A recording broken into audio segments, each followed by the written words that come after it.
and happy holidays. Or happy beatdowns, more like. Have you ever stopped to think about two things that seemingly have nothing to do with each other? Like, say, the cozy, joyful spirit of Christmas and the brutal, face-pounding action of fighting games? It sounds like a joke, right? A terrible fanfiction where Santa Claus trades presents for a devastating combo. But what if I told you that this bizarre, beautiful crossover is actually a rich, hilarious tradition in gaming? Get ready, because today we're diving into the snowy, blood-stained history of Christmas and fighting games, from forgotten classics to modern brawlers. I'm your boy GeekGhostGamerTop on the microphone. Ladies and gentlemen, boys and girls, happy seasonal beatdowns, and let's get jolly and dive right in. Here goes! Here's a present for you! Okay, let's be real. The idea of a character like Ryu performing a shoryuken under a twinkling Christmas tree is inherently silly. But that's exactly where the magic happens. Developers, sometimes out of sheer whimsy, sometimes for seasonal marketing, have been injecting holiday cheer into our favorite brawlers for decades. And trust me, it's a journey filled with forgotten gems and glorious, over-the-top design choices. Let's rewind way back to the mid-90s, to a game called ClayFighter. Now, this wasn't explicitly about Christmas, but its unique claymation style and cast of bizarre characters perfectly captured that irreverent, slightly spooky holiday vibe, especially with its connections to the Nightmare Before Christmas aesthetic. You had characters like Sumo Santa, a literal Santa Claus-esque character, ready to deliver not gifts, but belly bumps and pile drivers. And what about the mix of the Halloween and the festive that truly cemented the idea that the lines between spooky, silly, and seasonal could be blurred into a fighting game? And what about the evil incarnation of the snowman, Mr. Bad Frosty, who in reality is the parody of Frosty the Snowman, determined to stop Dr. Killen's sinister plot by throwing icy weapons? ClayFighter set a precedent. Holidays can be weird, and weird is good for fighting games. It was a glimpse into a world where anything goes, especially when it comes to seasonal absurdity.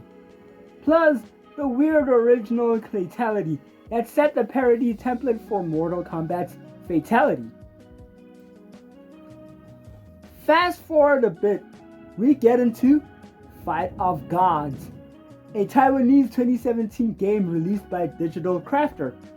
Now, this game is a whole other level of what were they thinking? Instead of Santa, we're talking about actual religious and mythological figures throwing down. While not directly Christmas themed, the very premise, divine beings engaging in Mortal Kombat, carries a similar thread of outlandish juxtaposition that makes Christmas and fighting games so charming. Imagine the irony of deities, often associated with peace and miracles, duking it out. It's the same delightful chaos that lets us accept that Santa Claus as a legitimate contender. Even Jesus Christ was part of the roster? Holy shit! This tells us that developers aren't afraid to push boundaries, even if it means putting the sacred and the silly into a blender and hitting high. It primes us for the truly festive madness yet to come.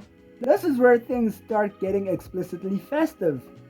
TEKKEN Tag Tournament 2 truly embraced the holiday spirit. Forget about subtle nods. This game gave us a full-blown Christmas themed stage.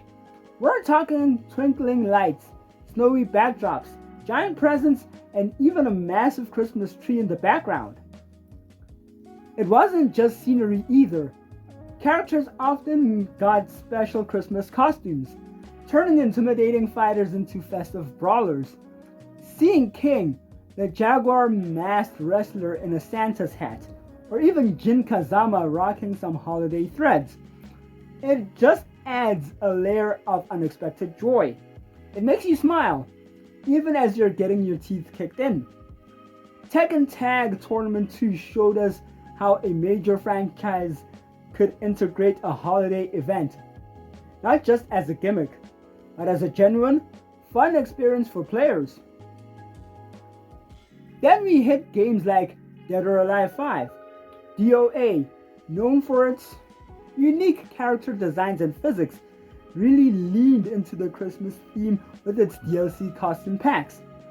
Suddenly, your favorite fighters weren't just ready for a brawl, they were ready for a Christmas party, often in incredibly elaborate, sometimes provocative, festive attire.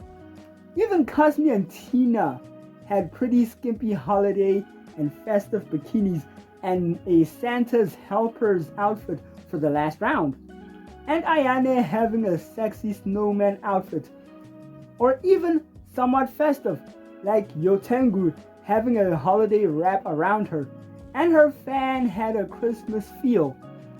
Truly festive that DOA 5 had the festive holidays in mind.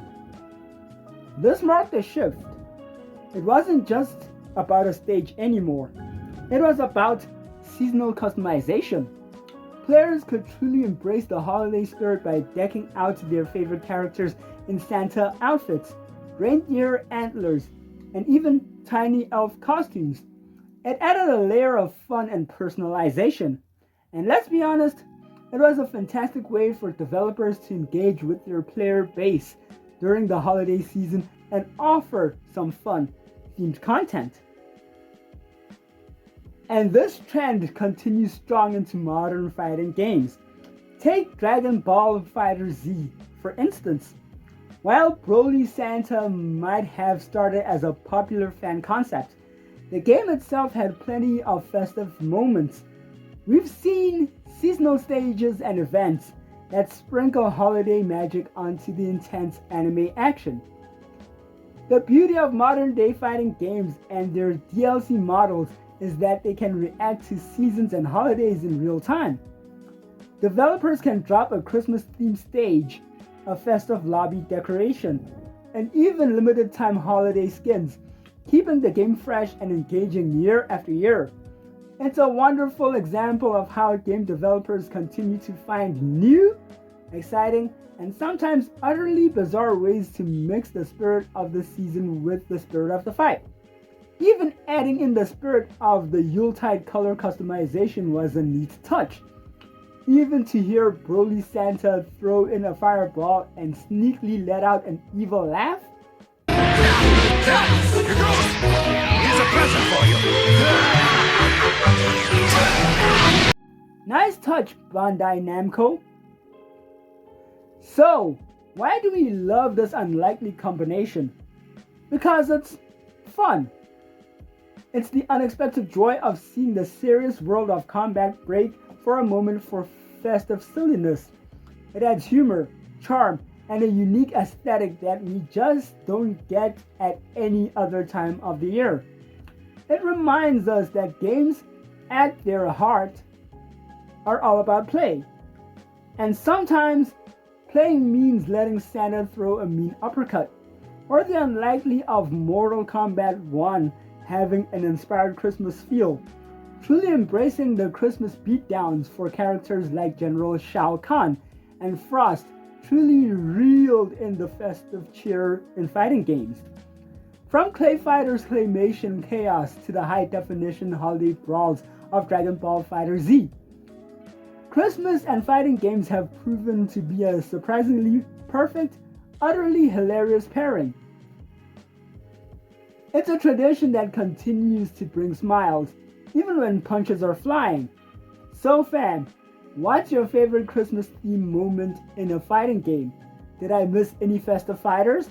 Let me know in the comments below. And if you enjoyed this journey through holiday beatdowns, make sure you like this video and subscribe to the channel wherever you see it for more unique dives into gaming history. And so, that is it for the holiday themed beatdown. We've had the chance to delve into a very unique way to play fighting games. And that's it for the video. So, thank you so much for watching. Hope this video has found you well, and go out and play some fighting games. Until next time, stay festive and keep fighting away.